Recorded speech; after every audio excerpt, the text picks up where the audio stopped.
Hi, my name is Gary Swangin, and I am the head of the planetarium here at the Panther Academy located in Paterson, New Jersey.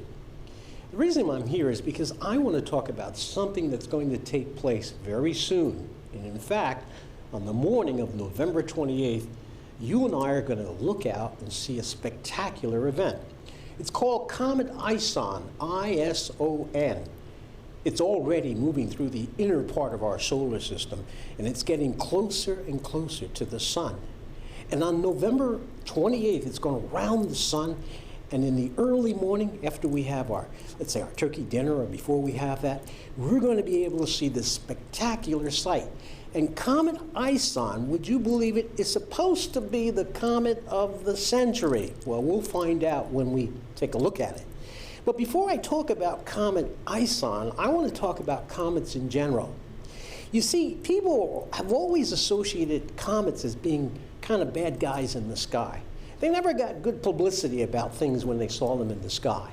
So let's go back and let me paint for you a scenario, a picture of what people thought of the night sky and how comets fit into what we call the equation. All right, now here's what we're going to do. Think back. I got to tell you this, about 2,000 or 3,000 years ago, even longer than that, people used to go out and look up at the night sky, and they would see starry patterns. You and I are very fortunate today because we still see those starry patterns.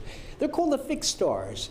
Another way that you can call them, or another way you can describe them, is like constellations.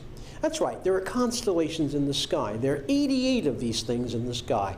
And they're simply starry patterns in the sky, making it easy for people to find things in the sky. Well, long ago, people used their imaginations, and they would go out and they'd look up at these constellations, and they'd make starry pictures. All kinds of starry pictures, like animals, gods and goddesses, and so forth. And we're very fortunate today because when we go outside, those same starry patterns are still in the sky. We can still see mighty Orion the Hunter. We can see the beautiful Andromeda. We can see Perseus. We can see mighty Taurus the Bull or Leo the Lion. We can see all those things in the sky because they haven't changed over the years. And that's why we call them fixed stars. And they're great because you know why? We can use them to, like the ancients did, tell time. For example, we'd see a certain constellation in the sky. We said, well, it's time to maybe plant crops. If we saw another constellation in the sky, we'd say, oh my goodness, here comes summer, here comes winter, and so forth. So these were kind of like nice fixed stars for telling us when the seasons began, when we planted crops, and so forth. And these were used in the sky. You can see them. You can go out and enjoy the same thing that the same constellations that people saw hundreds and hundreds of years ago. So they're fixed stars.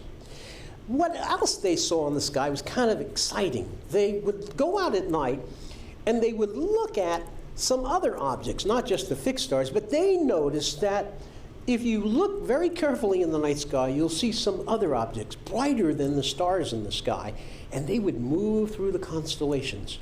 They would move through 13, we call them zodiac constellations. Notice I said 13. We astronomers have added another constellation just to make things a little easier. So you could say 12, you could say 13, but these objects would move, they would move through the constellations.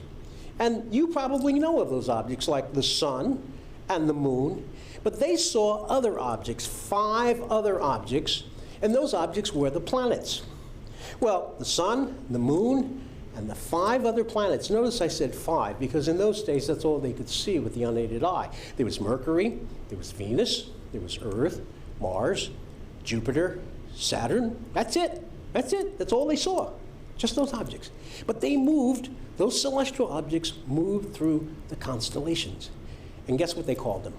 Wandering stars. So they had fixed stars and they had wandering stars. And then every once in a while they would go out at night, and you can do this, you'll go out at night and you'll see a streak across the sky, and you'd see the streak across the sky flashing, be 1 or so, maybe 3 or 4 in an hour, you would be able to see them, and they were called shooting stars. Actually, there are no such things as shooting stars. But for the ancients, when they saw these little meteors moving through the atmosphere, these little streaks of light, they called them shooting stars. So everything in the sky was considered to be a star. Everything in the sky they seemed to understand. It was very comfortable for them because they knew that the fixed stars were going to come up at certain times of the year. They could predict the motion of the wandering stars through the constellations. But occasionally, another type of star appeared in the sky. This star was unpredictable. And when they saw this star in the sky, they feared it. They didn't know where it came from. All of a sudden, they would see something in the sky, this very strange thing with a very, very seemingly long trail following it across the sky. It would remain in the sky for weeks, perhaps months, and they were feared. They feared these things. They did fear them.